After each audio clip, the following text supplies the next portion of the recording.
Bonjour à toutes et à tous. Eh bien, écoutez, avec Stéma, nous sommes très heureux de vous accueillir sur cette vidéo.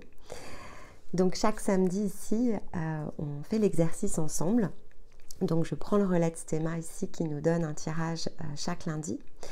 Je reprends donc tout ce qu'il a pu nous expliquer et tout ce qu'il a pu décrypter avec ici la trame de son tirage.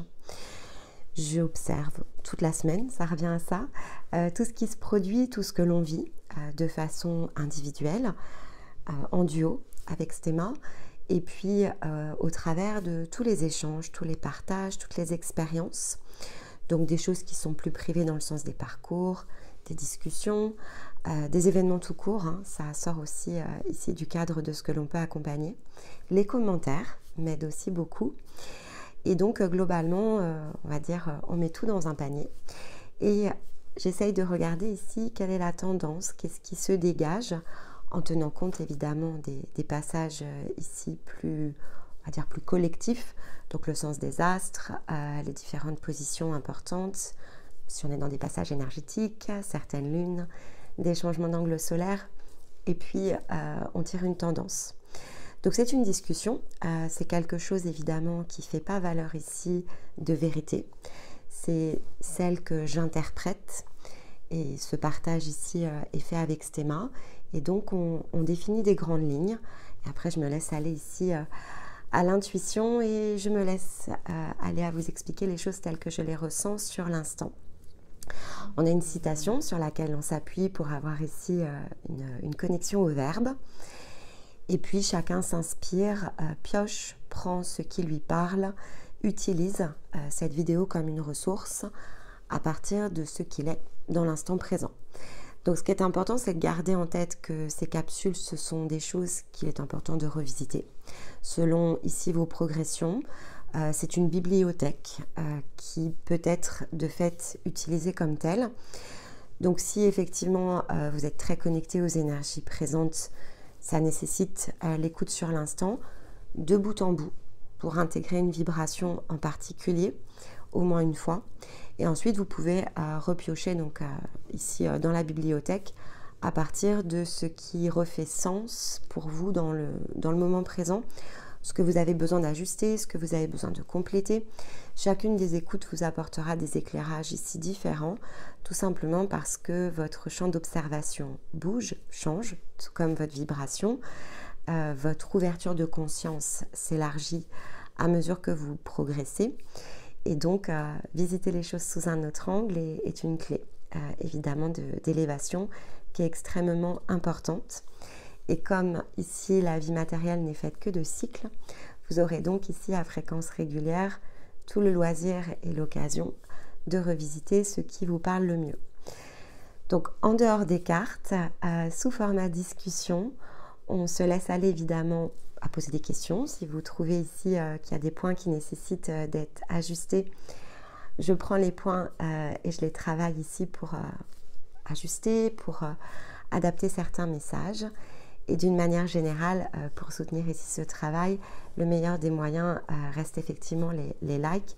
Et même juste un petit coucou me fait toujours plaisir, de manière à ce qu'on dynamise ici tous ensemble le contenu de la chaîne et que les vidéos puissent circuler auprès de celles et ceux ici qui en auraient besoin. Allez, je vous retrouve tout de suite pour le thème de la semaine. Et puis, écoutez, démarrons cette séance du jour. Alors, cette semaine, l'énergie du taureau bat son plein, évidemment. Et le ciel s'est coloré ici de son énergie lunaire. Donc, on est entré dans cette dernière phase, finalement, que représente ici le cycle du taureau. On a encore une semaine devant nous avant de basculer ici avec un soleil en gémeaux. Et la période est de fait idéale pour amener une profondeur ici du champ dans le sens donc, de cet archétype qui nous amène ici à toucher du doigt les zones d'expérimentation. Donc on poursuit évidemment cette initiation. La puissance cosmologique renforce évidemment nos apprentissages. Et donc on a évidemment du côté du ciel ce fameux amas planétaire. Si vous avez regardé ici alors le post pour la nouvelle lune, mais également si vous avez écouté la guidance, on a commencé à effleurer ici ce sujet des doigts. Et donc on va profiter de ce samedi pour pouvoir approfondir et donc aller plus loin dans l'explication autour de ce que ces énergies ici viennent soutenir dans le taureau et donc l'importance finalement de la période qui est la nôtre. Donc du côté de l'Ama, on a effectivement 5 positions importantes qui se sont produites dans le ciel cette semaine, bien que la Lune, puisqu'elle était évidemment concernée, est un astre beaucoup plus rapide, donc est déjà sorti ici de la zone du taureau pour changer de position. Mais son passage en fait était là vraiment pour créer une impulsion en soutenant ici l'énergie de Jupiter, d'Uranus, de Vénus et donc du Soleil qui amène, qui crée, en tout cas c'est l'objectif, une zone ici sur laquelle des résolutions, des solutions pour une transformation intérieure se mettaient ici en route à l'intérieur de nous. Donc la Lune et le cycle de nouvelle Lune, c'est comme une porte. Donc on avait la porte ici dans les cartes de Stéma. C'est comme une porte, c'est comme un mécanisme qu'elle enclenche pour que ensuite cette énergie intérieure prenne 28-29 jours à peu près pour s'imprégner ici à l'intérieur de nous et donc amener un changement de position intérieure qui se manifeste évidemment ici ensuite à l'extérieur. Donc comme le bouton qu'elle est venue appuyer ici, cette lune, touche ici des zones d'expérimentation qui sont évidemment très importantes parce que la combinaison ici avec ces astres que sont Jupiter, Uranus, Vénus et le Soleil marque quand même une grande différence ici avec l'énergie de la Lune. Donc la Lune, c'est le côté intérieur, mais tous ces points ici que représentent ces 4 autres planètes sont plutôt des énergies justement ici extérieures, donc elle aide à créer comme un pont entre ce que l'on ressent, donc ce que l'on est finalement ici de façon intérieure, et ce que l'on crée. Alors au passage, ça peut faire remonter bien sûr des déséquilibres, c'est-à-dire que ici, la conjonction entre Jupiter et Uranus notamment est disponible pour pouvoir libérer des blocages. Et donc des blocages qui masquent, qui freinent en tout cas, ou qui ralentissent, mais qui peuvent aussi amener des points de blocage, on va dire, plus significatifs, se trouvent autour de nos désirs, ici avec Vénus. Donc il y a, peut-être pour certains d'entre vous, donc la puissance ici du ressenti va correspondre à l'endroit où vous vous situez, donc êtes-vous pleinement conscient finalement ici de ces blocages ou pas encore? La zone libératoire va varier à partir de ce point ici sur l'échelle et donc de la position finalement ici que vous tenez. Mais donc tout est poussé ici pour nous aider à relâcher quelque chose qui masque ici l'appui en tout cas de nos désirs et leur manifestation avec le soleil, donc le fait de pouvoir concrétiser, le fait de pouvoir faire quelque chose ici qui est profondément inscrit à l'intérieur de nous est amené ici par l'effet lunaire. Donc dans la cosmologie, ce passage en nouvelle lune est vraiment là pour pouvoir amener une forme de résolution, mais cette forme de résolution peut rester très intérieure, donc encore une fois, ça va varier chez tout le monde. Il est possible qu'il y ait un relâchement, mais si cette zone en fait ici n'a pas encore été remontée en conscience, on ne va pas forcément voir l'effet de façon immédiate. C'est-à-dire qu'on ne va pas forcément se rendre compte qu'énergétiquement quelque chose s'est libéré. Si les points entre votre être matière, donc la partie physique, et la partie immatérielle est encore très lointaine, donc que ce pont par exemple à l'intérieur ici de vous n'est pas visible, il va y avoir un décalage ici avec l'espace-temps. Si par contre vous êtes déjà dans des phases plus avancées de développement, ça peut prendre plusieurs semaines, peut-être même plusieurs mois, mais en tout cas vous allez pouvoir toucher du doigt ici cette impulsion, vous allez pouvoir la ressentir en tout cas. Est-ce que vous allez savoir donner du sens? c'est pareil, pas forcément au moment où la nouvelle lune est passée, c'est pas une certitude. Mais c'est impulsé et donc vous allez pouvoir évidemment travailler autour de ça. Parce que ce qui est important, c'est que finalement ça se produise dans le taureau. Donc la position du taureau par rapport à son archétype, c'est cette position qui nous permet de regarder notre réalité physique. Donc on a la capacité ici à faire état des situations de nos vies et donc de donner un sens différent à ce que l'on a vécu, à ce que l'on vit et à ce que l'on aspire ici à vivre dans le sens donc, de Vénus et de nos désirs. Et donc cette zone à libérer, elle n'est évidemment pas pleinement globale. Ça c'est important, on ne fait pas une libération complète, entière de tous les domaines de vie, mais on libère ce qui bloque, donc ce qui est prêt finalement ici à aller se dissoudre. Et donc c'est le résultat finalement d'un effort qui a été produit dans une période précédente qui permet d'atteindre ici un point important dans le travail que vous réalisez. Pour mieux comprendre évidemment où se situe cette zone, donc ça peut être ici quelque chose qui accompagne justement la conscientisation de ce travail très énergétique lunaire, il sera particulièrement intéressant de regarder par exemple la position ici en maison, donc là où se situe finalement votre taureau à partir de votre distribution dans votre thème natal. Alors thème natal ou thème dynamique, là c'est pareil, ça va être variable à partir de chacun. En tout cas, ça donne ici une zone de nettoyage importante qui est en train de s'opérer sur cette période-là.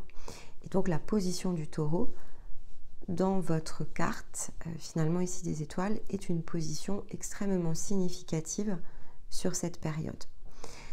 Donc le taureau, comme je vous l'ai dit, c'est l'endroit où tout se joue en fait, quelque part dans la matière. Les autres signes apportent d'autres influences, mais le taureau apporte bien ici la zone d'influence très physique. Et donc, il y a une forme de programmation à partir finalement de l'énergie que vous êtes. Il y a une forme de programmation de votre réalité matérielle que le taureau permet ici de décrypter.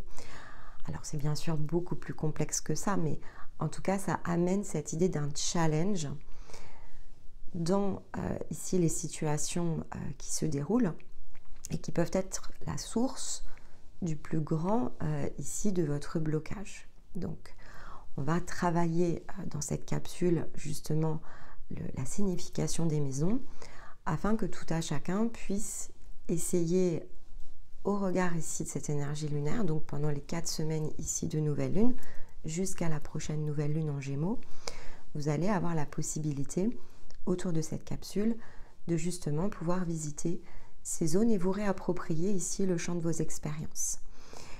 C'était évidemment très visible dans l'idée de la nouvelle lune. L'empereur est à nouveau ressorti. Donc qu'est-ce qui bloque finalement ici le mécanisme de nos actions?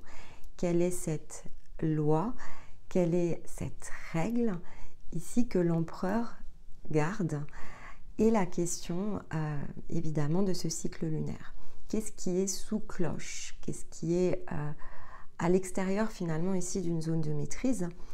Et qui, tant que je ne reprends pas la main ici sur cette zone, donc tant que je n'en ai pas conscience et que ensuite je n'agis pas dessus, je n'ai pas la possibilité ici de changer ma réalité matérielle. En tout cas, je vais me retrouver régulièrement réamenée dans les mêmes sources ici de déséquilibre et donc je rate le coche quasiment à chaque fois.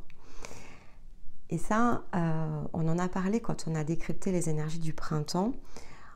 On avait cette notion où le Gémeaux amenait une compréhension autour de ça. On avait pu percevoir que ce mécanisme allait se mettre en route. Et si vous réécoutez, je n'ai pas donné beaucoup de détails en fait dessus parce que c'était visible, mais le mécanisme en lui-même, donc la séquence, n'était pas forcément accessible.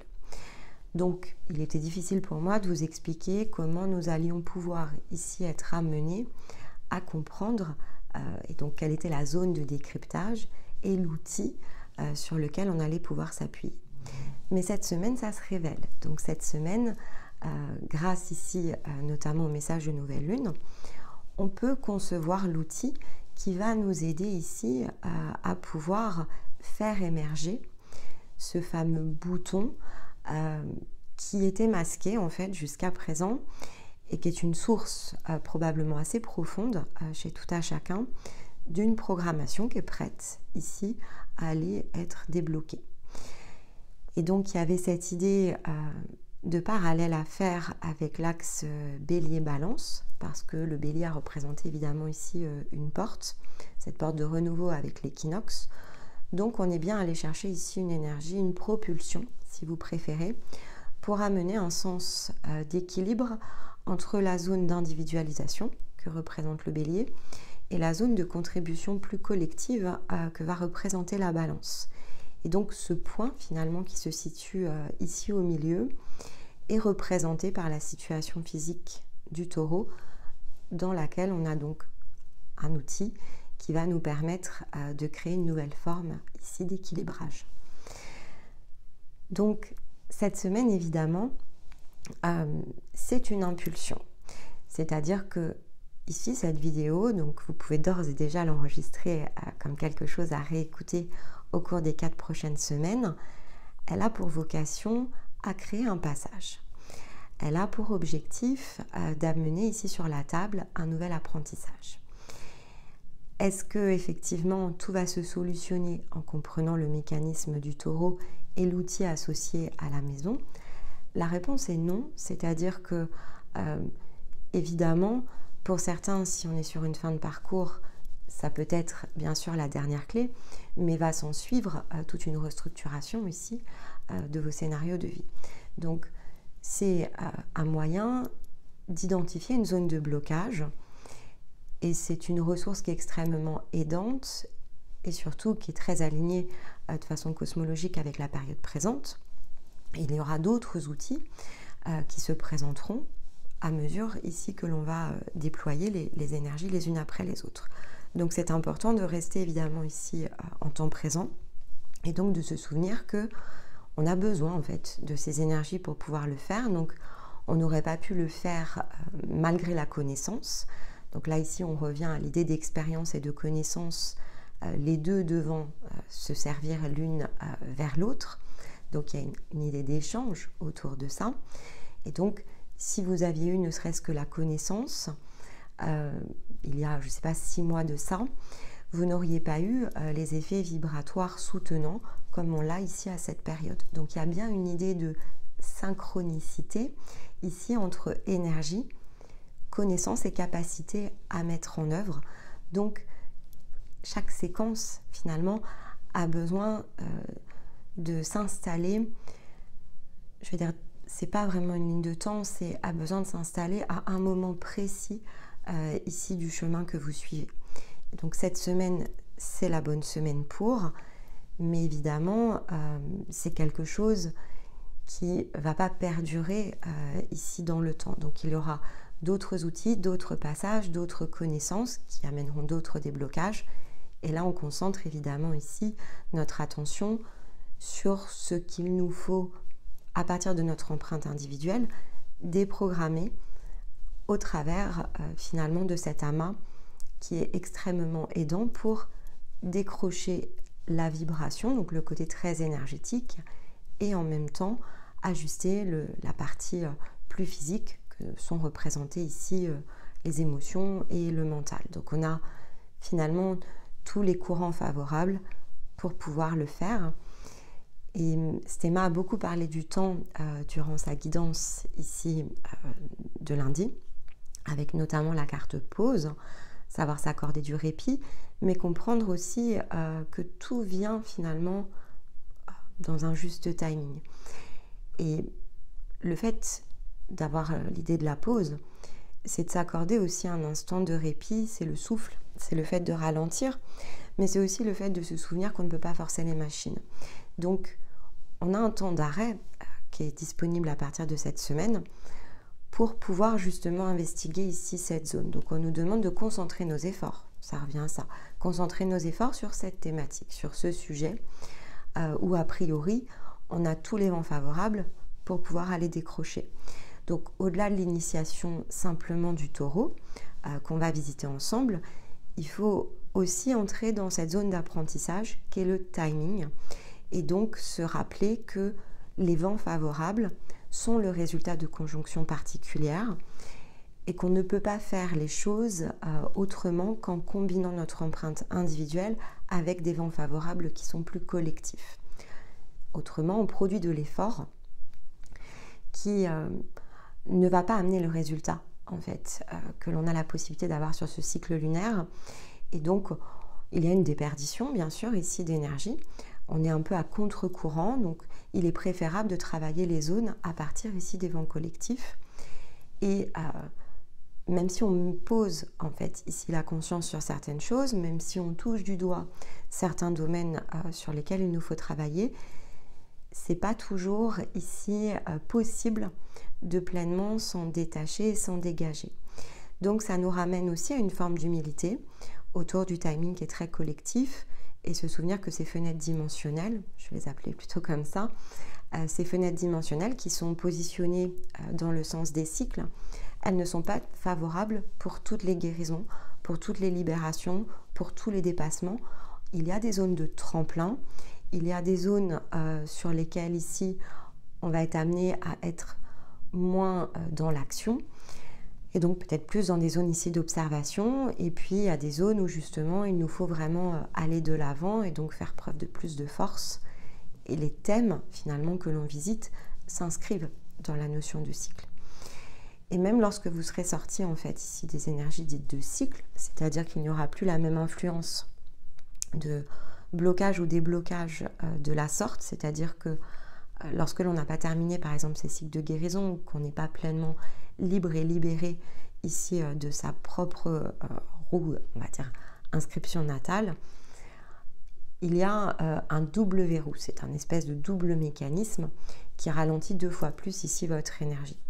Mais même lorsque c'est fait, on ne peut pas être en vent contraire, c'est-à-dire qu'on peut utiliser la ressource, mais le côté expansion, et ça c'est Jupiter qui nous le rappelle, le côté expansion ne se produit pas forcément autrement que dans une notion de cycle plus collectif. Donc il faut toujours trouver cette fameuse conciliation des contraires par rapport à soi, tout en jouant ici la règle des cycles à partir des vents plus collectifs. Donc la conciliation, c'est un domaine qui est extrêmement large, bien sûr, mais c'est bien aussi de s'en souvenir cette semaine.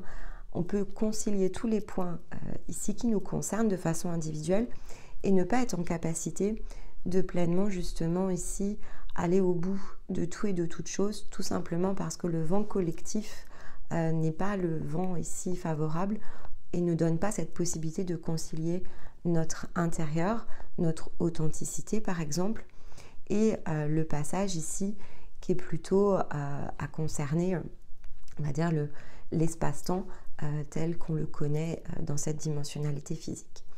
Et donc il faut trouver l'équilibre ici entre les deux et prendre des pauses lorsque finalement rien ne s'y prête.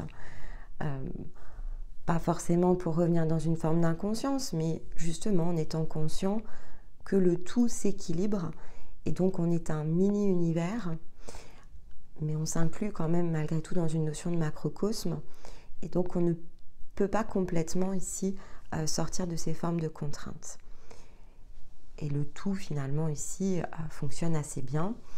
On aura toujours le temps nécessaire, ça c'est quelque chose qui est aussi important de se souvenir. On aura toujours le temps nécessaire pour réaliser tout ce que l'on a à faire. Parce que cette partie-là, elle est prévue aussi. Elle fait partie de votre inscription dans votre empreinte très individuelle. Alors, bien sûr, on pourrait se dire, finalement, le temps que l'on passe maintenant, on a l'impression de le dépenser. Donc, on a l'impression que peut-être on pourrait bénéficier de plusieurs années de vie, je vais le dire comme ça, pour profiter encore davantage. Et donc, plus on passe de temps finalement à se libérer et moins ça nous en laisse pour profiter. Mais la notion de temps, comme vous l'a dit Stéma, en fait elle bouge énormément et donc on ne le perçoit plus de la sorte lorsque cet espace-là est créé. On sait qu'on aura largement le temps de faire tout ce que l'on a à faire et même plus que ce que l'on est en capacité d'imaginer à un instant T, tout simplement parce que c'est de cette manière-là ici que fonctionne l'énergie. Elle est à l'extérieur d'une dimension espace-temps et donc tout ce qui sera est quelque part déjà enclenché dans ce présent que vous vivez. Et à chaque fois que vous faites un pas, vous ouvrez même plus d'opportunités que ce que vous pouvez tout simplement projeter par la pensée au moment où vous le créez. Et les miracles, ça foisonne. Donc on en a parlé il y a quelques semaines, on avait eu cette carte ici avec les miracles qui foisonnent. Donc soyez rassurés, vous aurez beaucoup plus d'opportunités finalement que vous ne pouvez l'imaginer et donc beaucoup plus de plaisir à prendre dans tout ce que vous saurez créer qui va annihiler en fait cet effet peut-être parfois ralentissement tel que vous le ressentez au moment où vous passez dedans. Donc le temps est une notion très relative finalement et donc on peut aussi faire la paix avec cette notion-là cette semaine. Donc du côté effectivement des cartes de Stéma, on a cette notion donc de pause et de temps. On effleure un peu la thématique et on aura l'occasion de la creuser plus tard. Mais voilà, le temps est relatif et il faut se lâcher l'esprit autour de ça. Donc ça ne sert à rien de venir se charger d'un fardeau qui est le temps et de s'imaginer en manquer parce que ce n'est pas une réalité. Et finalement, tout cela va se dissoudre et va se résoudre de lui-même. Donc ne pas orienter son mental dessus, c'est effectivement un excellent conseil. C'est un conseil, alors pour cette semaine, mais c'est un conseil tout court pour le parcours que vous suivez. Et si vous ressentez de la frustration autour de ça, bon, écoutez, c'est quelque chose qui va aussi se régler petit à petit. Donc, pas besoin non plus ici de s'auto-flageller. Si c'est une réflexion que vous vous faites souvent, c'est quelque chose par lequel vous avez besoin de passer. Vous avez besoin de sentir la pression du temps, probablement pour mieux vous en libérer ensuite. Et donc ensuite, la séquence a commencé par ici la carte du don et la fameuse carte de l'empereur qui nous suit sur ce mois de mai. Donc on a eu beaucoup de deniers à l'occasion ici du taureau. Et sur le mois de mai, on a beaucoup d'empereurs. Donc également une énergie, forte énergie de terre, puissance ici dans le sens physique. Et c'est une énergie qui est assez complexe. Donc on a commencé à en parler dans la guidance lunaire. Mais c'est une énergie qui est beaucoup plus complexe qu'il n'y paraît.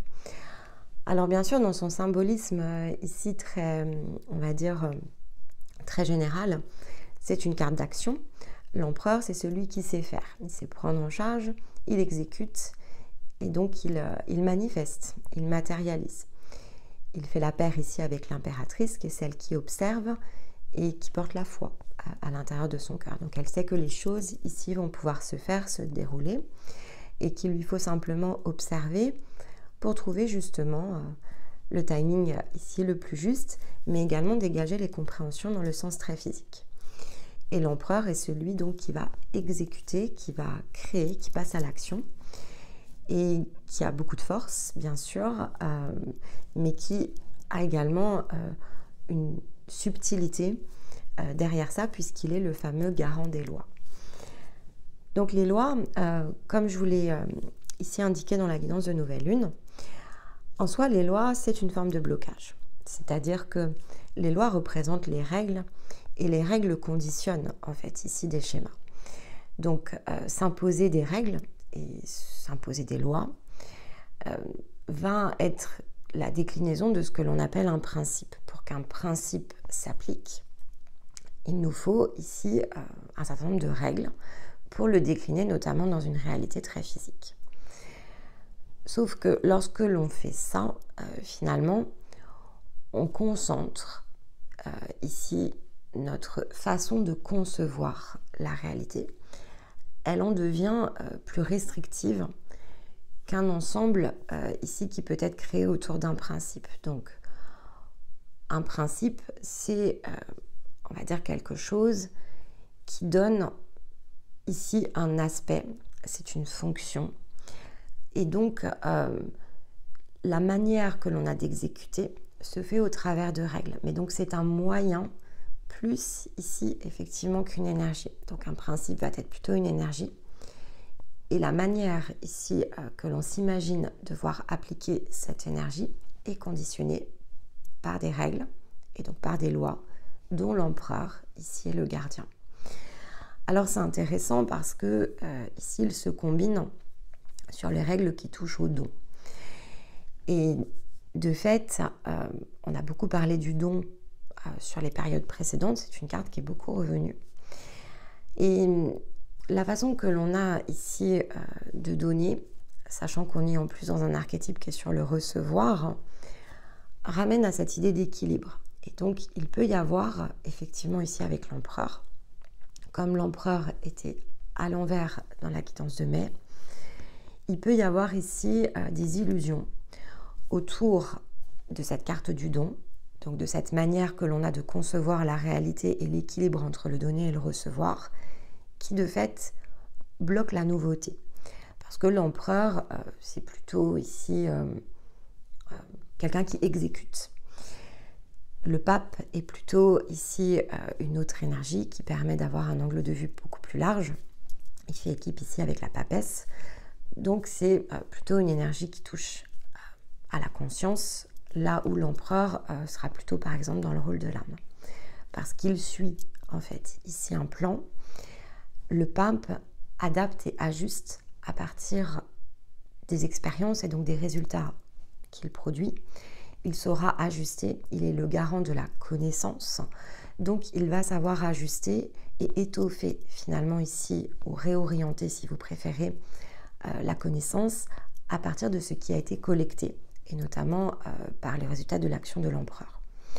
Donc on a ici, avec cette combinaison, on a quand même une idée du fonctionnement entre l'âme et la conscience, bien sûr, donc entre ici un plan qui s'exécute et une façon de faire qui est conduite par l'empereur, et une façon de percevoir les résultats, et donc de réinventer des réalités, avec plutôt ici la zone du pape, qui n'est évidemment pas dans le tirage, mais c'est pour pouvoir ici vous expliquer le mécanisme. Donc l'empereur est assez conditionné, si vous préférez. Donc il a construit, il s'est forgé une opinion autour de ce que veut dire donner, et il est en maîtrise. Sinon, il ne serait pas l'empereur. Donc, il est en maîtrise. Il y a ici une illusion autour de ce qu'il pense maîtriser. Il pense maîtriser ce qu'il donne, ce qu'il offre. Et est-ce que finalement, sur un plan plus global, plus large, puisqu'on avait quand même la carte de la montagne, est-ce que c'est une position dynamique ou est-ce que c'est une position statique, est une question également amenée par cette combinaison. Avons-nous figé ici certaines zones? Avons-nous créé une forme de contrainte? Sommes-nous finalement conduits dans une forme de tunnel qui nous bloque ici dans notre vie physique? La plupart du temps, la réponse c'est oui, puisque c'est ce qu'on appelle ici la programmation. Donc on a parlé de matrice d'incarnation, on a parlé de matrice de l'âme. Au niveau de la conscience, on ne peut plus déjà appeler ça une matrice. La conscience cherche à créer des formes d'expansion, donc elle cherche ici à s'élargir, à s'agrandir. Elle cherche des espaces, des nouveaux espaces disponibles, donc elle est dans la croissance. Lorsque l'on est ici dans un point plutôt donc de matrice, sur les énergies plus inférieures de notre être, que sont l'incarnation ou l'âme, ici on joue dans un cadre de jeu. C'est le principe d'une matrice, c'est d'offrir un cadre. Donc, on a fait l'expérience, c'est ce que donne ici cette combinaison, on a fait l'expérience du donner-recevoir et du don en particulier que l'on estime ici maîtriser. Donc, on est dans une forme d'équilibre que l'on a trouvé ici entre finalement ce que l'on est et ce que l'on crée, et donc ce que l'on donne, ce que l'on rayonne, ici avec l'empereur. Mais est-ce effectivement une forme sous contrainte de règles que je m'impose, ou est-ce que je suis libre d'être ce que j'ai à devenir, ou en tout cas ce que j'ai la capacité d'exprimer à l'instant présent? La combinaison, puisque c'est derrière, nous indique évidemment qu'il y a des formes de blocage. Et donc, il y a des prises de conscience à faire autour de ça. Ce que je m'attache ici à donner, et donc les actions que je porte dessus, sont des zones sur lesquelles je dois me réinventer, sur lesquelles je dois faire des libérations, sur lesquelles je dois m'ouvrir à quelque chose de différent. Et donc, dans les énergies de la semaine, on avait l'enfant et le 9 d'épée qui ramènent avec le 9 d'épée à ce côté justement anxiété que peut ressentir un enfant, notamment face à l'apprentissage, donc face à ce qu'il a appris, à ce qu'il imagine ici comprendre, devoir faire ou devoir être. Donc il y a aussi l'idée de devoir qui touche ici un enfant. Il est dans une zone d'apprentissage. On l'élève, on le cadre, on lui donne effectivement ici des règles, on lui explique comment fonctionne la vie. Est-ce que spontanément c'est ce qu'il ressent ? Non, en fait au départ un enfant c'est quand même une page blanche, mais il se retrouve ici au milieu d'une réalité très physique où il reçoit de nombreuses projections. Et donc assez tôt finalement dans son développement, il y a l'environnement, donc le côté finalement qu'il va acquérir, qui vient se confronter à ce qu'il est de plus inné et qui est globalement une énergie qui est assez différente. Donc, ce 9 d'épée, en fait, combiné ici à l'enfant, ramène donc à cette idée de croissance potentiellement sous contrainte et qui est tournée dans une forme de peur, en fait. Le 9 d'épée, le processus des épées, on en a beaucoup parlé, c'est un processus qui est assez chaotique. Donc, il y a une peur ici d'échouer avec le 9 d'épée. On a peur de ne pas réussir ici à dépasser nos doutes, à dépasser nos craintes. On peut avoir peur évidemment que les choses s'effondrent et que ces tensions ici que l'on ressent, peut-être ces désirs qui se réveillent et qui ont une forme assez opposée à ce que l'on a construit, viennent déstructurer, désassembler ce que l'on connaît. Et donc cette zone qui nous a vu naître, qui nous a vu ici se développer, qui est la terre connue finalement, et que l'on peut avoir de grandes difficultés à remettre en question. Il nous faut traverser, bien sûr, ici avec un 9 d'épée. C'est pas terminé, c'est ce qu'on nous dit aussi. Et la seule manière que l'on a de pouvoir justement remplacer cette forme d'anxiété, cette forme de peur, c'est de monter justement ici l'enfant en maturité. C'est-à-dire de se souvenir que les zones par lesquelles on passe, à la manière d'un enfant, sont des zones de croissance. C'est des zones qui appellent au développement, au travail.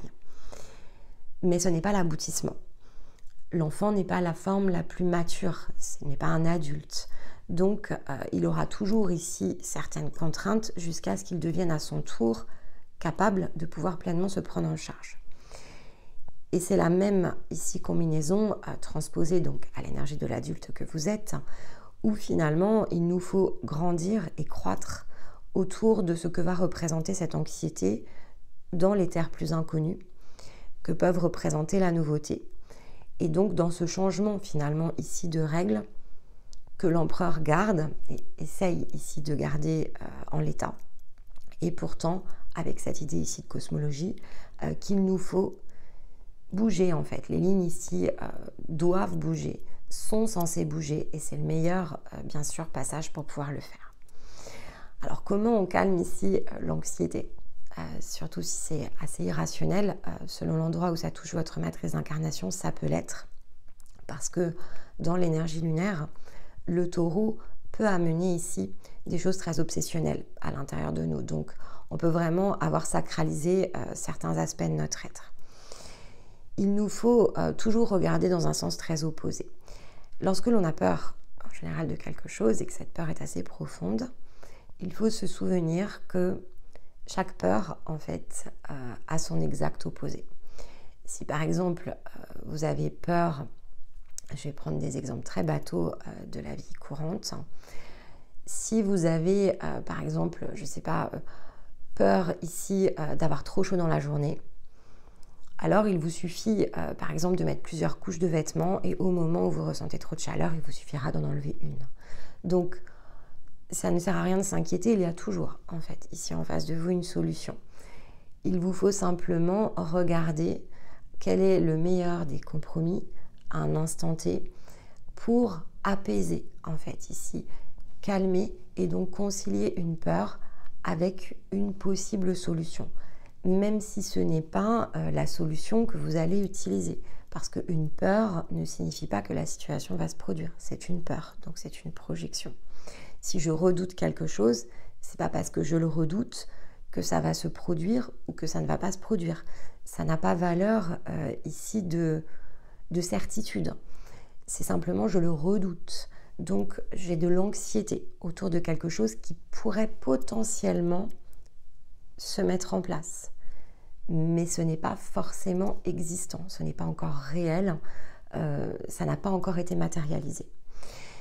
Donc souvenez-vous aussi de ce que signifie la peur. La peur, c'est notre incapacité à aller vers un champ inconnu. Et donc, effectivement, ça reste ici une probabilité jusqu'à ce que ce soit avéré, jusqu'à ce que ça ait été créé, et donc que vous ayez utilisé ici, finalement, que vous ayez en tout cas suivi l'expérience et que vous ayez eu l'opportunité de vous plonger dedans. Mais il n'y a que lorsque vous le faites, finalement, que vous saurez quel résultat ça va vous rapporter. Et donc, il y a plein de choses autour de la peur que vous pouvez évidemment revisiter. Il y a probablement des tas de situations où vous étiez très effrayé de faire quelque chose et où tout s'est bien passé. Et puis à l'inverse, il y a des fois où vous étiez effrayé et puis oui, ça s'est mal passé.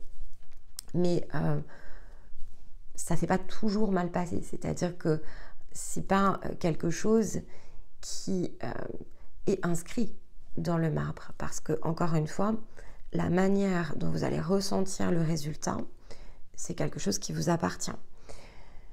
Donc, les choses se produisent bien ou se produisent mal sont déjà deux versions opposées d'un résultat. Et donc, en toute chose, il y a du positif et du négatif. Tout l'enjeu de l'équilibre est de revenir dans une zone neutre. Donc, si par exemple, j'ai peur ici de changer de cap sur une situation de ma vie, je vais forcément m'imaginer les scénarios catastrophes. Je vais m'imaginer tout ce que ça va ici créer de plus compliqué. Par exemple, je désire ici changer d'appartement. Je vais prendre cet exemple-là puisque ça s'est produit dans ma vie. J'avais envie ici de partir du lieu dans lequel j'étais. Pour plein de raisons, je ne me sentais plus satisfaite avec ici mon lieu de vie. Mais bien sûr, il y avait plein d'avantages, c'est-à-dire que je ne concentrais pas forcément mon regard sur ce qui ne fonctionnait pas, j'étais aussi très contente par certains aspects. Mais donc, il y avait du plus et il y avait du moins. Et j'avais intentionné, voilà, si les choses doivent se faire, qu'elles puissent se faire. Et sans crainte, finalement, ici, que les choses ne soient pas abouties. C'est-à-dire que si ça se faisait, tant mieux. Si ça ne se faisait pas, tant pis. Donc, il n'y avait pas d'attente ici autour de ça. La seule chose que je désirais, c'était de pouvoir rester dans le secteur qui était le mien. J'avais pas envie de quelque chose de trop bouleversant. J'avais envie de rester dans un environnement social dans lequel je m'épanouis. J'avais envie ici de pouvoir rester à proximité de mon quartier parce que au-delà du côté purement social, j'aime mon quartier en fait. Et puis, j'avais pas du tout envie de changer totalement ma logistique, changer d'école ma fille. C'était pas quelque chose en fait que je désirais. Mais si j'avais dû le faire, j'étais ok aussi. C'est-à-dire que je n'en avais pas envie. Je voyais de l'effort et j'avais pas forcément envie de le mettre. Mais s'il avait fallu le faire, ça m'aurait pas non plus fait peur. C'est-à-dire que je pouvais ressentir une crainte et je pouvais bien sûr avoir un peu d'anxiété en me disant si on m'envoie à l'autre bout du monde, bon, il va falloir tout reconstruire. Ok, je suis le fil, il y a la foi, donc je l'aurais fait, mais c'est vrai que j'ai souhaité quand même me l'éviter. Bon, et il se trouve que finalement j'ai déménagé de 200 mètres, donc tout était correct. C'est-à-dire que ça remplissait ici le cadre, qui était ce déséquilibre que je ressentais dans ce lieu de vie et ce besoin de fait de passer à autre chose, et sans bouleverser ici tout un ensemble. En revanche, donc quand effectivement j'ai visité ce lieu de vie, donc je me suis sentie très bien en le visitant. J'ai senti effectivement qu'il y avait une connexion avec le lieu, et donc c'était quelque chose dans lequel ici je pouvais trouver finalement les avantages que je n'avais plus dans l'autre lieu.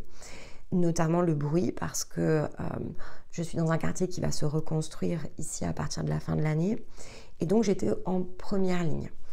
Donc si j'étais restée, il allait falloir vivre dans le bruit et la poussière, et je ne me voyais pas le faire, parce que j'ai une sensibilité au bruit, qui est, alors déjà avec les années, c'est un quartier qui est très animé, donc ça avait commencé à me peser quand même ici ces 2-3 dernières années.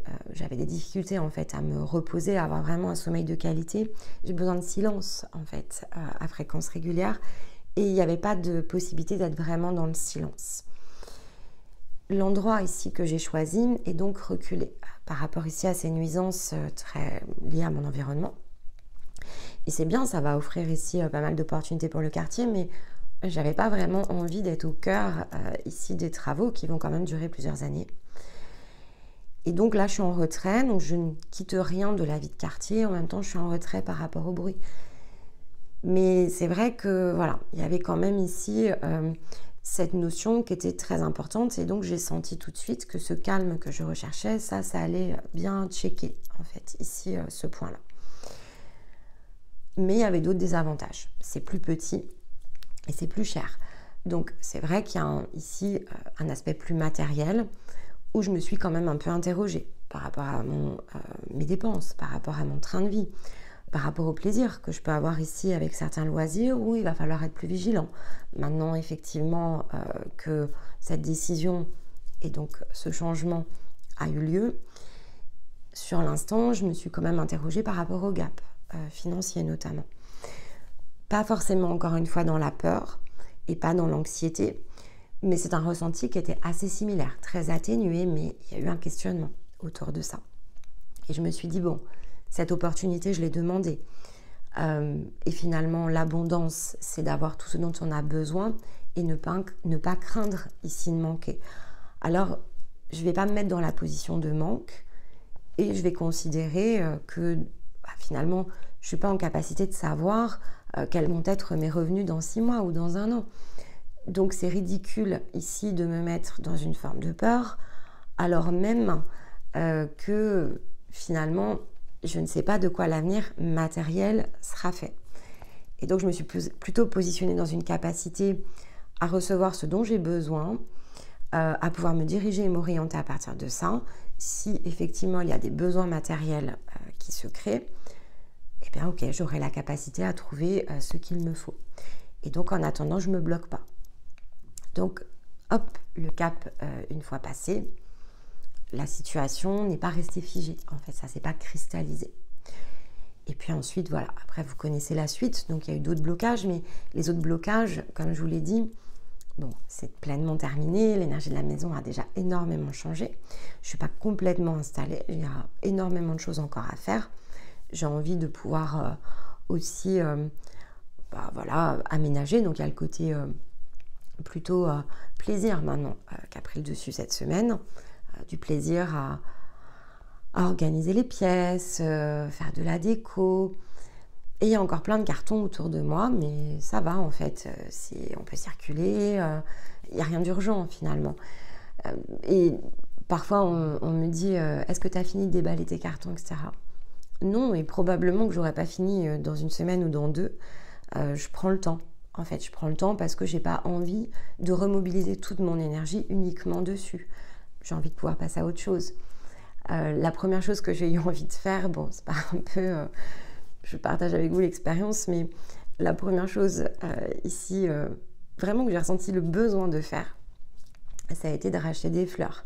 J'avais beaucoup de plantes d'intérieur, mais comme j'avais pas du tout ici de point d'accès extérieur, Bon, les fleurs, c'était assez limité, même si j'avais une grande baie vitrée, ce qui me permettait de faire pousser quelques fleurs. Ce qui tenait le mieux, en fait, c'était des plantes vertes. Donc, j'avais limité un petit peu mes envies ici de fleurs. Sauf que là, c'est un peu différent. J'ai un petit point d'accès ici dans le salon, de quoi mettre des jardinières, en fait. Donc, alors forcément, j'avais très hâte ici de pouvoir mettre quelque chose à cet endroit-là. Et puis du côté des chambres, on a quand même une petite coursive. Alors le soleil ici traverse l'appartement, donc ce qui fait que ça tourne beaucoup. J'ai moins d'ensoleillement direct que je pouvais l'avoir dans l'autre appartement. Donc il faut faut réfléchir au type ici de fleurs pour qu'elles puissent se sentir à l'aise. Donc qu'est-ce qu'il faut prendre, pas prendre et de quel côté le mettre. Mais donc j'ai laissé tomber ici l'aménagement et le rangement des cartons pour passer une demi-journée avec ma fille au marché et prendre le temps de choisir les fleurs et jardiner.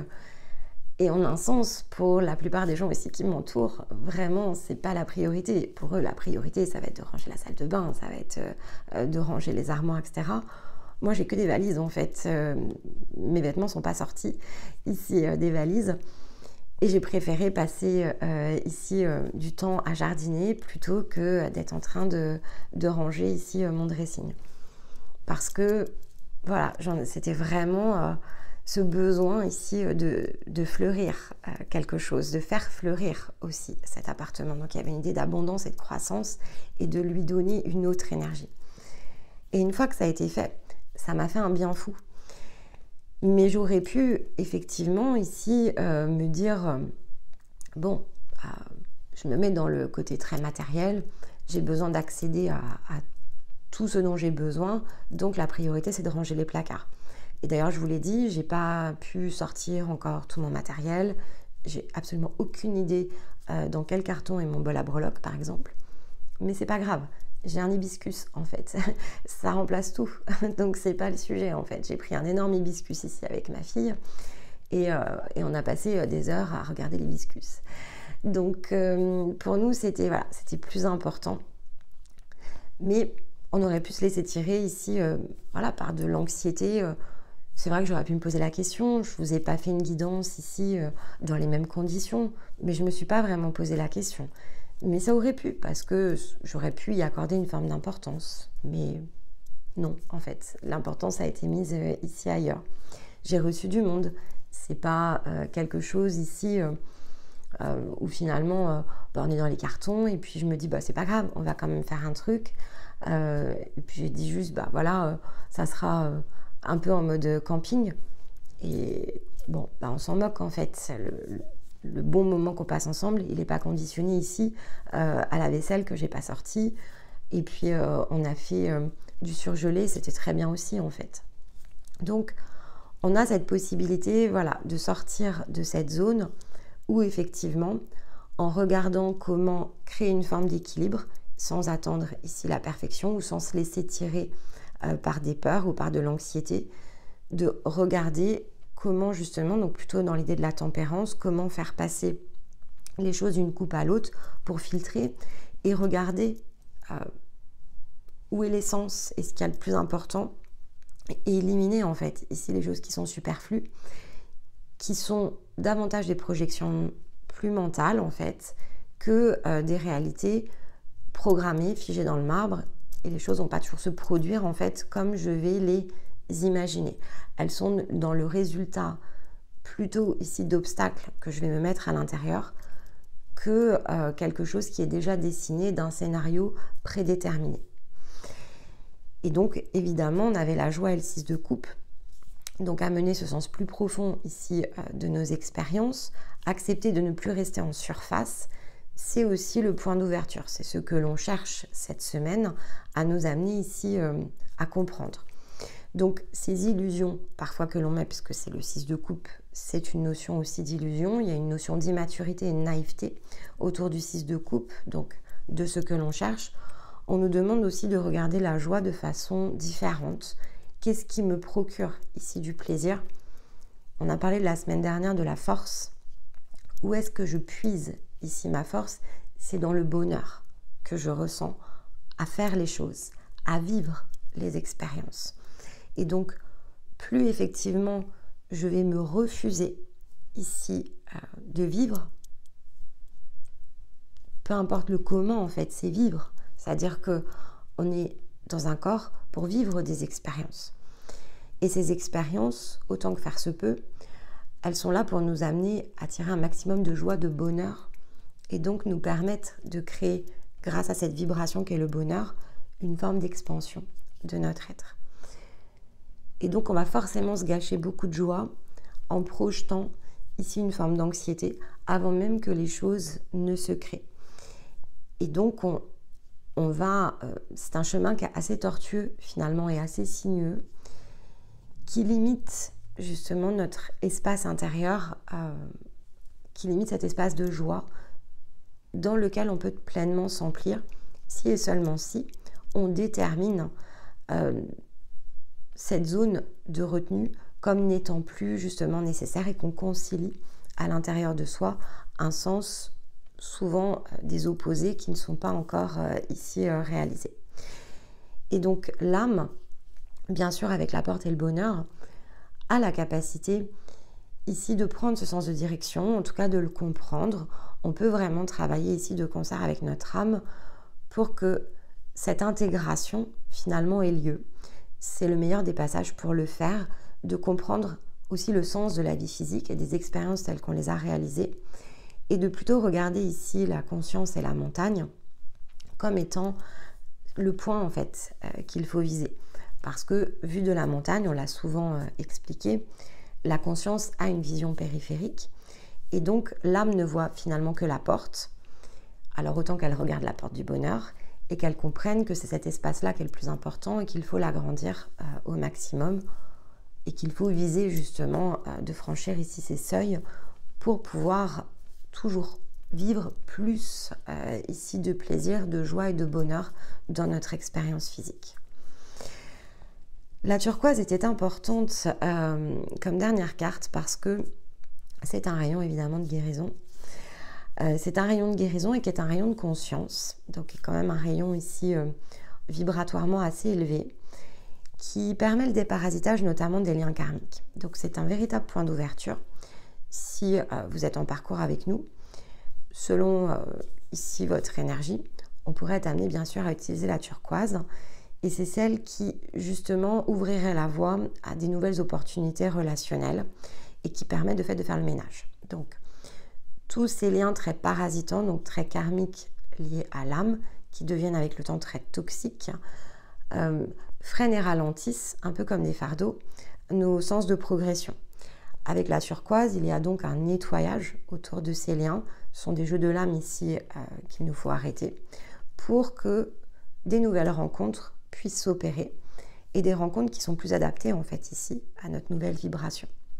Donc finir par la turquoise cette semaine, c'est finir aussi avec l'idée de cette nouvelle lune dans la zone d'affranchissement des liens. Donc ce qui était très lié bien sûr ici à l'image de la vignette. C'était assez drôle d'ailleurs parce que la vignette elle est toujours faite un peu en avance et donc elle est dans ces tons très turquoise. Et c'était ma soeur la turquoise, donc cette combinaison ici avec la nouvelle lune était bien sûr dans l'hebdo. Et ce déparasitage fait vraiment partie ici du message du taureau. Comment remettre les choses au centre de soi, à partir de soi, c'est l'enseignement dans les zones d'expérimentation. Cet archétype lunaire, il nous amène à travailler autour de l'estime. Et donc la valeur finalement que l'on s'accorde au travers de ce que l'on vit. L'objectif des situations telles qu'elles sont vécues sur la zone de l'archétype lunaire du taureau, elles poussent en fait au changement de cap. Donc elles poussent aux prises de conscience. Elles poussent à l'activation de certains miroirs pour que l'on soit en capacité de reconnaître l'importance en fait de nos propres besoins. Donc le passage ici de la lune peut amplifier, bien sûr, notamment si vous avez une lune en taureau, ça va amplifier le côté obsessionnel que l'on accorde à certains liens qui sont souvent très toxiques. Et donc, comme ici l'empereur, on fait finalement, on a créé dans certains relationnels une forme de règle où on imagine certains liens comme étant immuables, et ça amène énormément de toxicité bien sûr dans nos relations. Donc cette énergie autour des liens, elle peut être potentiellement très idéaliste. On a idéalisé certaines de nos relations, sous l'influence notamment vénusienne. Et donc on nourrit un sens d'attachement qui peut être extrêmement profond, mais qui finalement ne repose que sur des illusions. Et donc on a une impulsion autour de ça cette semaine, qui va manifester bien sûr des scénarios physiques, pour amener cette vision qui est limitée en fait au départ à s'élargir à partir de ce que l'on partage avec les autres. Donc cette perception dans le sens du donner-recevoir qui est sous contrainte ici des règles de l'empereur va devoir au cours de la période ici qui s'ouvre et probablement à l'occasion de ce cycle de nouvelle lune se mettre ici en lumière. On va devoir prendre conscience de ce que l'on croit devoir vivre et la différence ici avec vivre. Tout simplement, je m'oblige parfois dans certaines situations, je m'oblige à être dans un certain rôle, être un personnage. Je suis un personnage avec ici des règles, des constructions, ce que j'imagine être ma fondation. Et durant cet épisode lunaire, il va y avoir des mouvements autour. La nature des mouvements va dépendre de ce que vous allez être prêt en fait ici à assumer dans la période qui suivra. Donc la zone de concrétisation qui va être amenée ensuite par le Gémeaux. Le Gémeaux, avec un soleil en Gémeaux, on va avoir notamment ici les liens clairement mis sous les feux du soleil. Et donc on aura l'occasion de parler de cet archétype durant plusieurs ici semaines, environ 4 semaines aussi. Donc on va pas ici faire un teaser, mais il y a un côté très immature en fait dans les liens ici avec le Gémeaux. Donc on a cette impulsion autour des liens qui se met en place au cours de cette nouvelle lune et qui va donc amener des nouvelles zones d'expérimentation sous les feux ici du soleil en Gémeaux. Est-ce qu'on saura tout solder? Probablement que non, mais c'est une nouvelle séquence ici qui démarre. Alors faisons un petit point ici au niveau des maisons pour que vous puissiez avoir en tête finalement ces sources de blocage potentiels. Donc en termes d'outils, il vous faut prendre ici la zone du Taureau et regarder dans quelle maison elle se situe par rapport à votre trame d'incarnation. Si vous avez déjà dépassé votre zone d'incarnation et qu'on a commencé le travail ensemble sur la libération de l'être, prenez la carte telle qu'elle a bougé et regardez où se situe tout simplement le Taureau. Mais donc, on va le prendre par axe, de manière à ce qu'on puisse faire ici un effet contraire et qu'on puisse être dans cette forme de conciliation des opposés. Donc, on peut avoir un Taureau ici qui est en maison 1, donc qui est votre ascendant par exemple, et donc de fait qui ferait face ici à la maison 7, qui est le point du descendant. Une énergie ici de l'ascendant, c'est celle qui influence de façon puissante, donc c'est vraiment la partie la plus puissante ici de votre programmation, l'endroit où vous matérialisez en fait ici votre être. Donc on est vraiment dans le rôle du personnage, on est dans la manière ici dont on est perçu, dont on se perçoit, mais dont on est perçu aussi à l'extérieur. Donc on est vraiment dans le rôle, c'est la maison du rôle, on est dans le costume que l'on porte, donc ce que l'on s'est attaché évidemment à construire, ces sources ici de construction de la personnalité, construction des réactions, et il y a une forme de lien, d'inspiration par rapport à ce costume qui touche donc à ce qu'on va appeler l'héritage. Donc ici, on est vraiment dans la lignée, dans l'héritage. On est dans toutes les zones qui sont sous influence de nos parents, donc de toute la lignée ascendante, principalement parce que, on va dire, on est dans certaines conditions ici d'incarnation, avec tout un patrimoine, si vous préférez, ici de lignée. Donc c'est la maison des lignées dans laquelle on va évidemment retrouver tout ce qui va toucher la loyauté, l'intégrité, et donc une zone d'affranchissement qui est assez complexe, évidemment, mais qui est aussi complexe de par le reflet qu'elle crée avec la maison 7, qui est le point du descendant.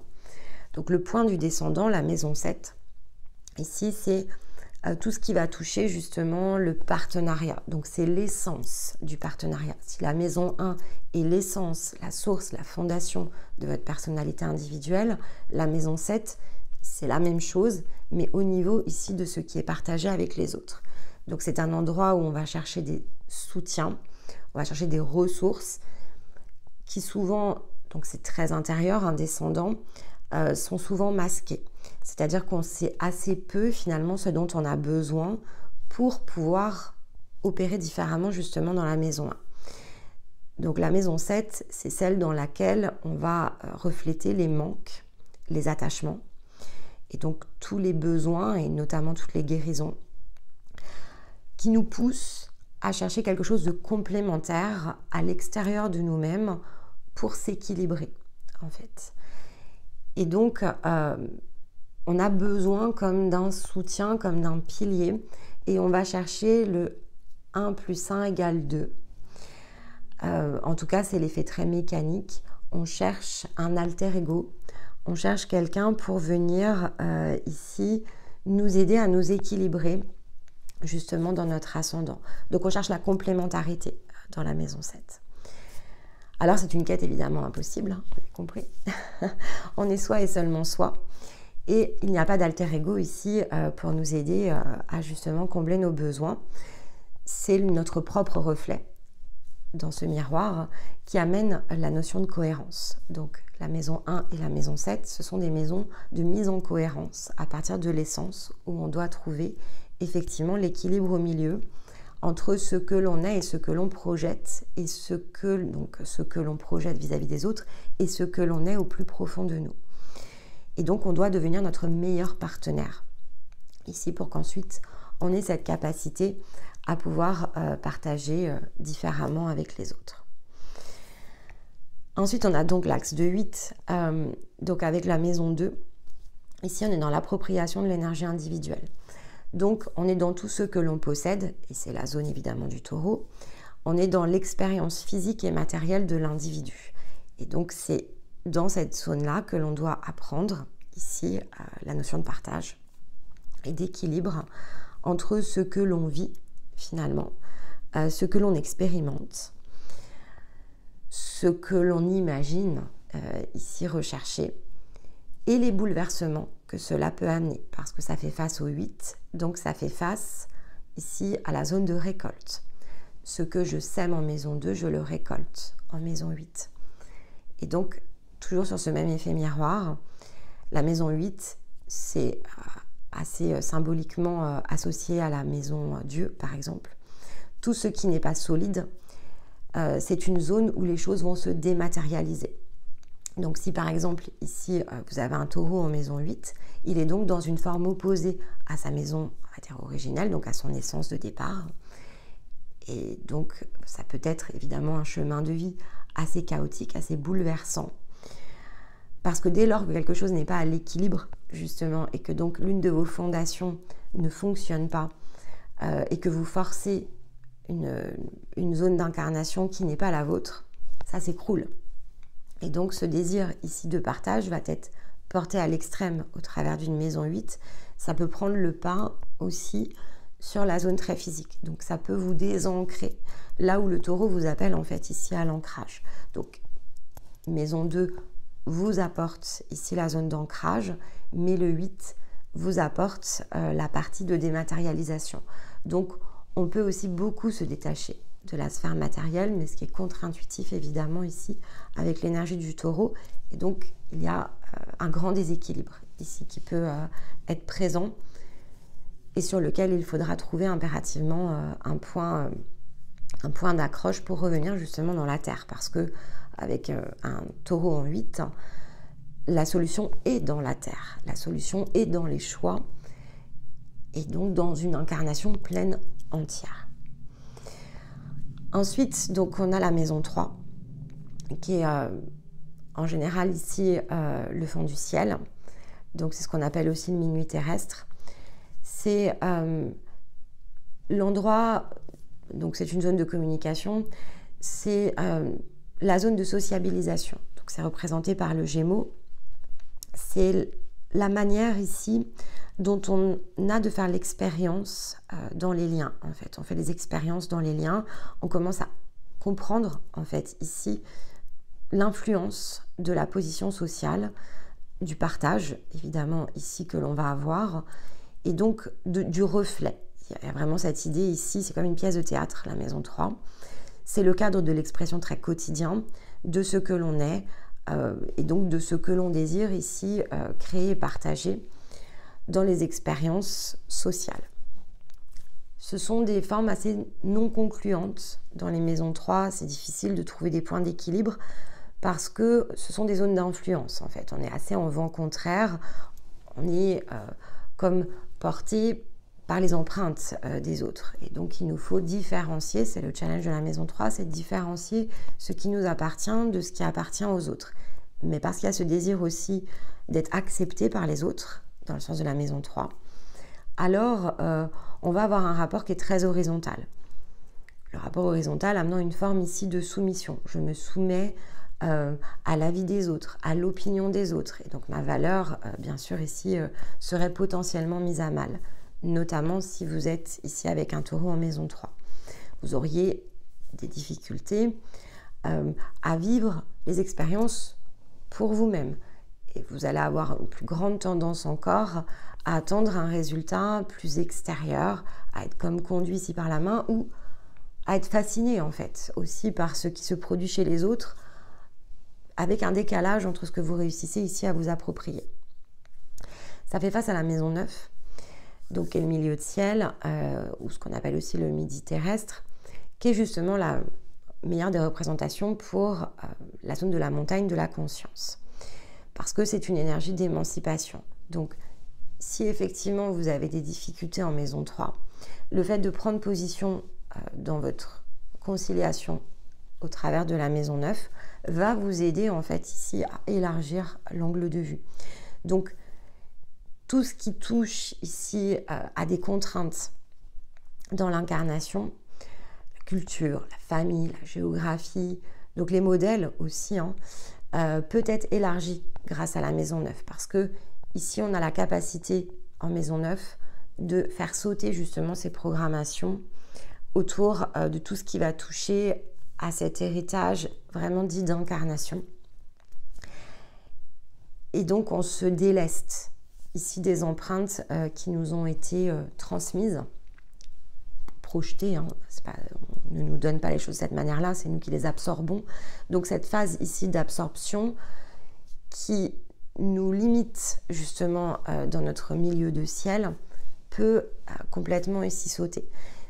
Mais comme pour toutes les maisons ici qui se situent sur les positions supérieures, si vous avez par exemple ici un taureau en maison 9, il peut y avoir cette zone d'émancipation qui est trop puissante, par exemple, parce qu'il faut trouver ici une zone au milieu entre un excès de sociabilisation si vous étiez en maison 3 et un excès d'émancipation si vous étiez ici avec un taureau en maison 9. Et donc une conciliation des points est obligatoire. L'angle 4-10, qui est un angle très masculin, ici, est féminin, donc on est vraiment comme dans un couple. L'angle 4-10 et avec la maison 4, c'est la sécurité intérieure. Donc ici, on est dans le rapport au foyer. On est dans notre manière de percevoir le rôle de la mère, notamment. Donc, si vous êtes une énergie féminine, ça vous concerne de façon très directe. Avec une forme assez sacrificielle avec un taureau, être une bonne mère ou avoir ici une mère parfaite fait partie d'une position très obsessionnelle. Vous avez besoin de quelque chose qui est très idéal autour de ça. Il vous faut un foyer construit sous un certain angle. C'est associé aux émotions très enfouies en fait ici de votre être. Et donc la base de la puissance féminine, si vous aviez un taureau en maison 4, est difficilement accessible. Vous avez du mal à trouver votre propre force personnelle de façon très individuelle. Et donc, vous pouvez ici être bercé dans une forme d'illusion de ce que représente, par exemple, l'énergie du foyer, et vous vous faites potentiellement passer après le bien-être ici des autres. Comme ça fait face à la maison 10, ça fait face ici à une position plus individuelle. La maison 10 représentant plutôt ici l'énergie du père. Donc le côté plus autoritaire, l'autorité autour de l'accomplissement individuel.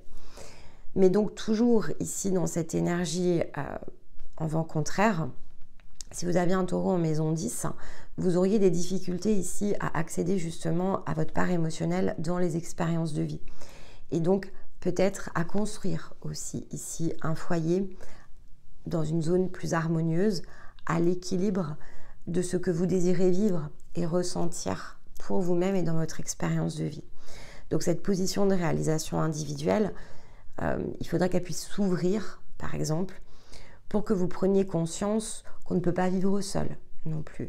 Et donc qu'on doit trouver quelque chose à mi-chemin entre son accomplissement et le partage des émotions, parce qu'on a besoin malgré tout ici d'être non pas épaulé, mais d'être nourri et de nourrir les émotions ici des autres. Après, donc on a l'axe 5-11. Donc la maison 5 ici, c'est la position de l'estime de soi. Et donc c'est une position qui nous renvoie justement à un côté très toxique de nos liens et de nos attachements. Ce sont des zones de jeu où, alors il y a l'enfant intérieur bien sûr, en maison 5 il y a cette notion d'enfant intérieur. Et la libération passe justement par le fait de s'en sentir libre, de pouvoir incarner sa propre créativité, de regagner en confiance. Mais dans une position très bloquée ou bloquante, si effectivement on n'a pas résolu le sens de la maison 5 et notamment si elle est en taureau, la construction ici d'un foyer où justement on se sent estimé à sa place et où on a cette complicité que l'on recherche ici à partager avec les autres est potentiellement bloquée.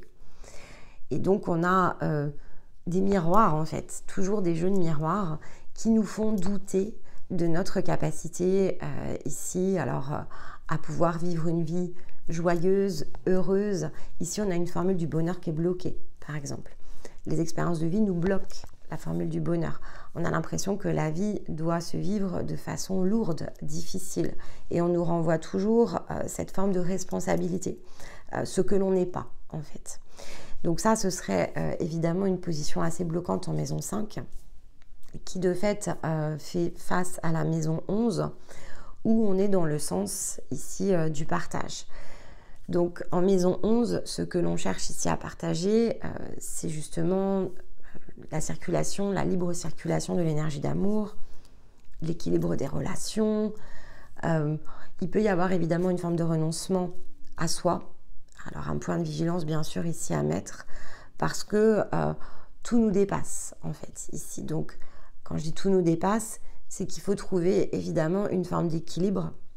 Ici on est dans l'axe notamment maison 11 représentant le Verseau. Donc on doit distinguer ici entre l'individualisation ici du lion et cette confiance parfois qui peut être très puissante et ce que veut dire ici un partage à l'équilibre avec un collectif. Et donc l'angle est bien sûr ici au centre, mais donc il pourrait y avoir une forme de renoncement à soi en maison 11, donc une forme très sacrificielle si c'était en taureau. Le collectif prend le pas sur le reste et l'amour est plus important que le reste, donc plus important que ce que je vis, que les peines ici qui sont les miennes ou les apprentissages que je dois faire. Je délaisse en fait ici et je renonce à tirer parti de ce que je vis et de ce que j'expérimente. Mes expérimentations ont bien moins d'importance et je place le collectif au-dessus ici du reste. Donc point de vigilance évidemment ici sur la maison 11, si vous étiez taureau en maison 11, parce que l'ego en un sens, c'est quelque chose bien sûr qui doit diminuer, c'est une programmation de la personnalité, mais ce n'est pas quelque chose dans lequel on doit renoncer, parce que c'est notre côté unique. Donc lorsqu'il est lavé de tous les scories, l'ego n'est pas quelque chose qui nous bloque, l'ego est l'expression de notre originalité. Et donc ici, il nous faut comprendre où se situe notre zone d'originalité, et donc pour ça, il faut s'accueillir en tant qu'être unique. Et puis donc, les deux dernières maisons sont les maisons 6 et les maisons 12. Donc ici, on est dans ce qu'on appelle le nadir de la conscience en maison 6 et le zénith de la conscience en maison 12. Donc le nadir renvoie bien à cette notion d'ancrage de la conscience, Donc on est dans la position de la contribution, dans la fonction, et donc dans l'expression la plus matérielle probablement ici de notre énergie dans le physique. Si c'est Taureau, c'est une position qui est plutôt favorable, dans lequel, alors ça nécessite un apprentissage pour justement la matérialiser au point d'équilibre. Et donc il est fort probable que cette énergie au départ ne soit pas équilibrée, mais c'est une zone extrêmement juste, ici une matérialisation de notre être sur un plan très physique. Et donc le Taureau amènerait un vent favorable pour pouvoir ici le faire.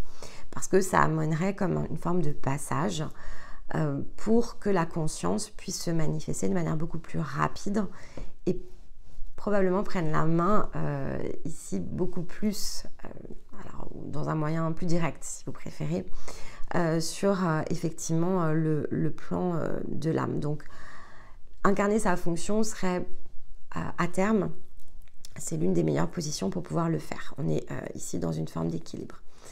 Mais en attendant, si c'est une zone qui est bloquée, on va avoir un fort dévouement dans les situations physiques. Donc, on est dans quelque chose qui est trop sacralisé à ce stade-là, notamment si vous n'êtes pas encore pleinement baigné dans l'énergie de votre conscience. Et on peut avoir ici quelque chose qui est assez pieux, par exemple, assez dévoué. Et donc, on se dévoue beaucoup aux causes, par exemple. On cherche ici à pouvoir montrer que l'on existe et que l'on est quelqu'un, alors comment dire ça, je vais peut-être pas trouver le bon terme. Il y a un côté assez dévotion autour, hein, donc bon, pour avoir des fonctions par exemple très religieuses ici autour. Parce que c'est quelque chose qui est important. On construit ici avec le Taureau un courant de pensée aussi. Donc ça peut ici faire partie des zones, puissantes zones d'illusion, de fait, puisque le chemin reste quelque chose d'individuel et notre contribution est importante si et seulement si on est à l'équilibre ici de nos propres besoins. Et donc on ne peut pas ici uniquement se jeter en pâture. Et donc avec la maison 12, là on est dans une fin de cycle. Donc si vous avez le Taureau en fin de cycle, l'affranchissement des contraintes, le retour à l'essence, c'est la reliance ici la plus complète avec la maison 12. Donc on pourrait, si on manque d'ancrage, c'est une position, alors ça va être aussi très religieux, mais dans un sens très isolé. Donc autant la maison 6, on va trouver des personnes peut-être de terrain qui vont aller au contact des autres. Avec une maison 12, on est plutôt reclus, en fait. Donc là, c'est plutôt la vie de monastère, si vous préférez.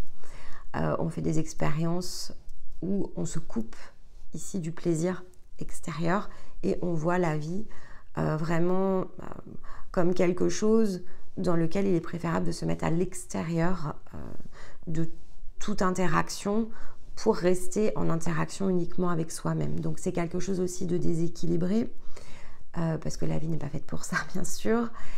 Et donc, on refuse ici les zones d'expérience.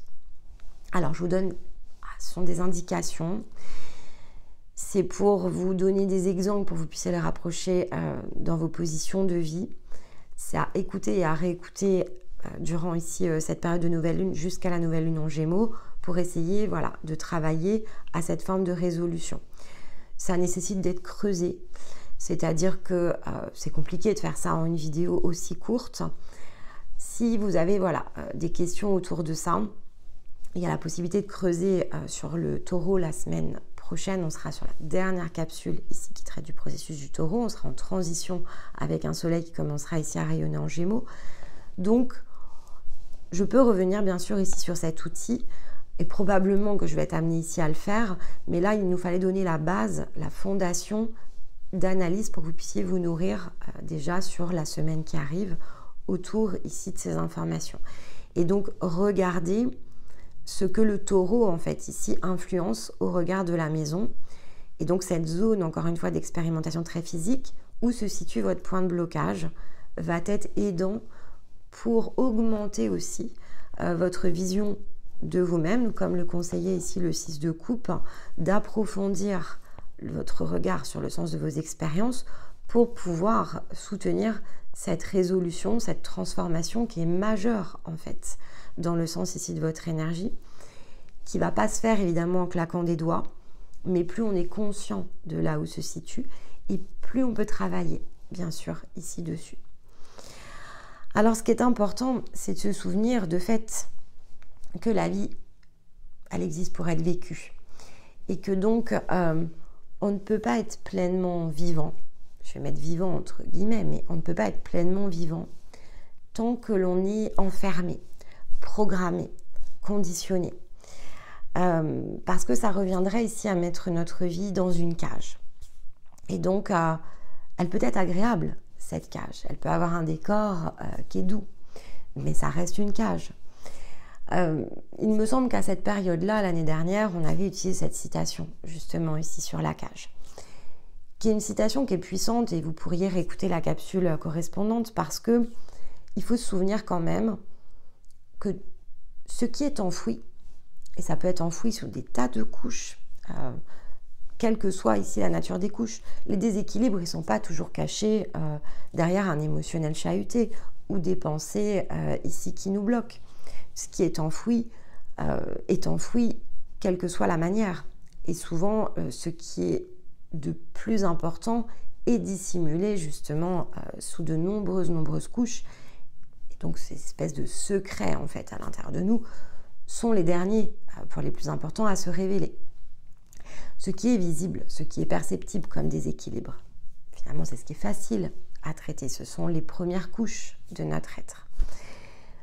Donc soyons conscients que de toute façon, tout sera toujours passé au crible.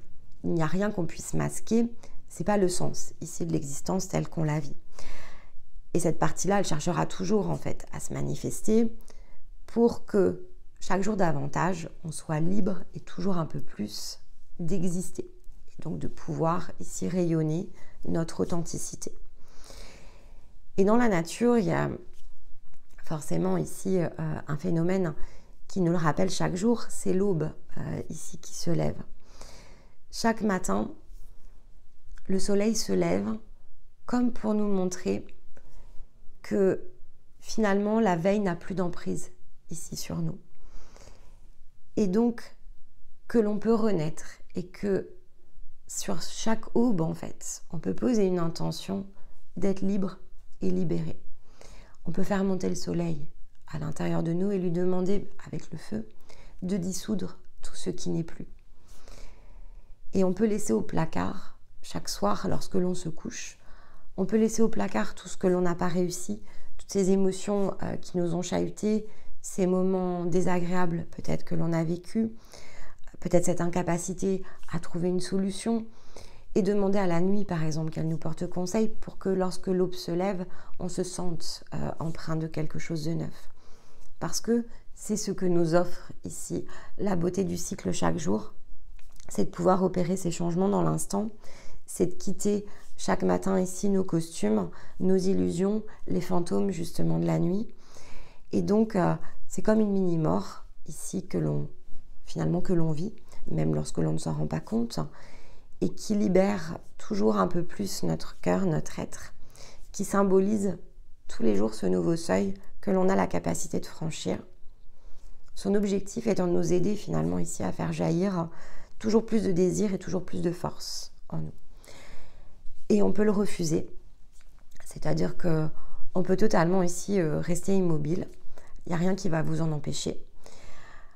Mais si on ne le désire pas, la seule chose que l'on a à faire finalement, c'est d'accepter que ça se produise. Et que donc, que chaque soleil, en fait, a cette puissance et cette possibilité de créer quelque chose de différent, d'accueillir cette nouvelle énergie chaque matin.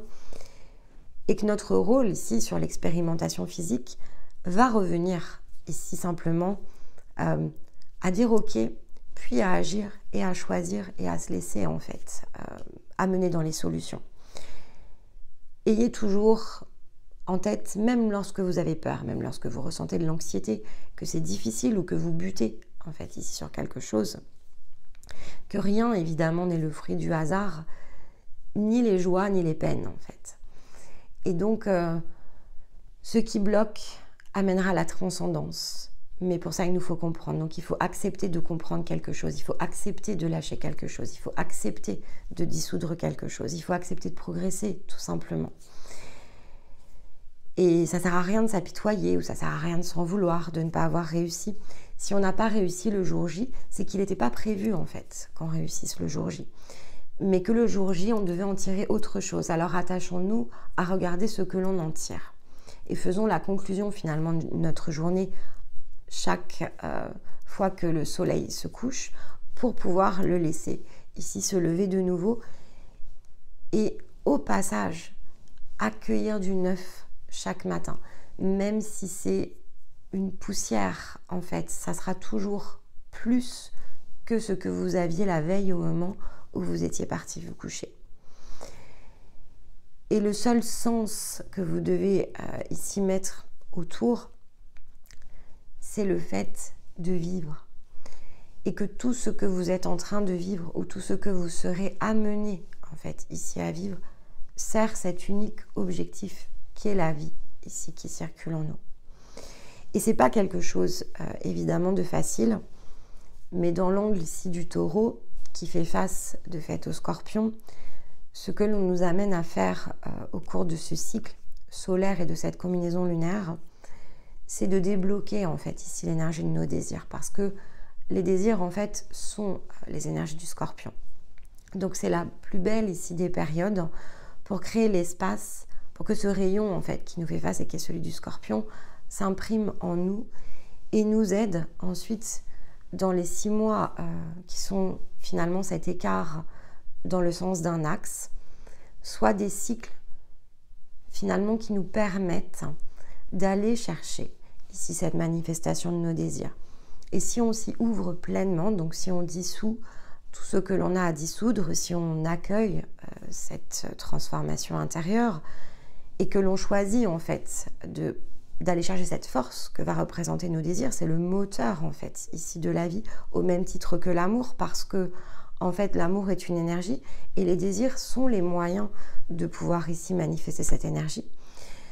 Alors on aura cette capacité de pouvoir puiser cette force ici chaque jour davantage, de la laisser grandir à l'intérieur de nous et donc de positionner notre contribution en tant qu'être physique et énergétique dans ces zones de reconnaissance ici qui sont les nôtres, et donc d'être dans cette croissance, dans cette maturité ici qui ne peut que se déployer et se développer parce qu'on a notre œil en fait finalement et notre être qui est tourné dans l'angle ici de ce que la vie nous pousse tout simplement à expérimenter. Et c'est notre énergie qui de fait se matérialise et se manifeste au travers des désirs qui sont les nôtres, qui créent les formes. Et donc il faut totalement s'y ouvrir. Et dès lors que c'est impulsé par l'amour, il n'y a aucune forme ici à craindre. Et plutôt finalement ici s'interroger sur comment créer le plus d'espace en nous pour s'engager vers ces terres certes inconnues, mais non pas insurmontables ou contradictoires ici avec nos réalités physiques. Elles vont se redessiner en fait, vos réalités avec vous, parce que votre conscience sur le sommet de la montagne va vous faciliter en fait ici le travail. Et c'est pas possible d'être facilité dans son travail si en fait on se met dans une forme de résistance contre soi. On a les problèmes, on a la solution et l'ensemble circule au travers d'un axe qui est le nôtre. Donc il faut en premier lieu accepter de se faire confiance et valider, accueillir que toute expérience et toute expérimentation qui vient à nous a un sens, quel qu'il soit, même si sur l'instant on ne le connaît pas, et donc se laisser porter par le flux ici de cette vie, finalement, qui n'est en rien extérieur, qui est catalysée en fait ici au travers de notre corps et qui va nous amener à être pleinement et de plus en plus vivants et présents au travers ici de nos situations les plus matérielles, quoi qu'on en dise.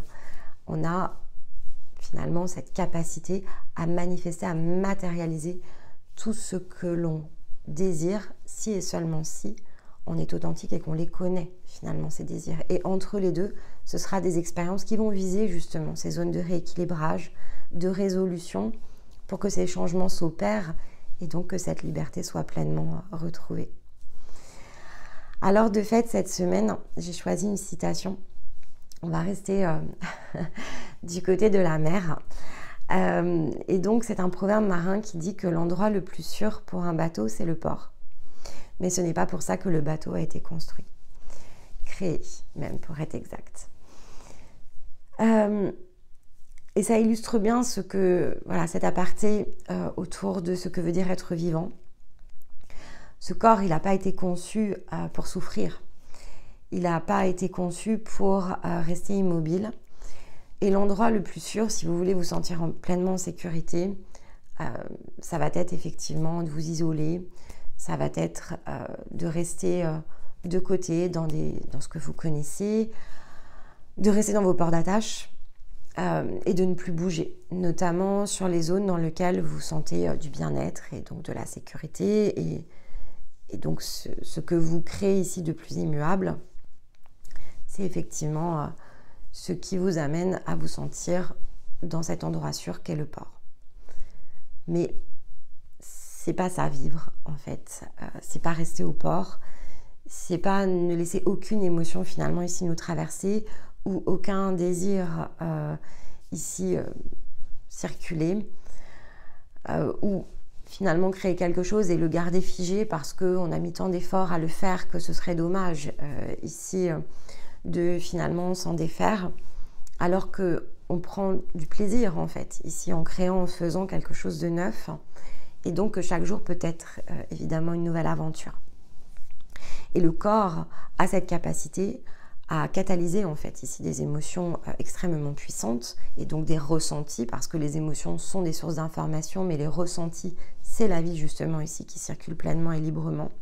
Donc certes, on peut craindre d'avoir ces émotions fortes qu'on a déjà vécues, ces peurs, cette tristesse, on peut se sentir chahuté. Et ok, si l'émotionnel n'est pas encore pleinement guéri, c'est une probabilité, mais c'est une source d'information qui va vous permettre de transcender. Et lorsque tout cela est fait, les ressentis finalement n'ont besoin que d'espace pour pouvoir s'amplifier. Mais pour pouvoir s'amplifier, alors il faut bouger. Et donc il faut oser réinventer les choses et ne pas les garder bien sûr sous cloche ou les garder près de nous parce qu'on aurait trop peur ici qu'elles nous échappent. C'est pas pour ça ici que vous êtes là. Vous êtes là pour pouvoir incarner votre authenticité, votre partie la plus unique, pour pouvoir contribuer, non pas ici à un grand plan imaginaire, mais faire en fait ici ce que vous êtes. Et parce que vous allez le faire, alors ça va créer ici des zones d'émulation tout autour de vous.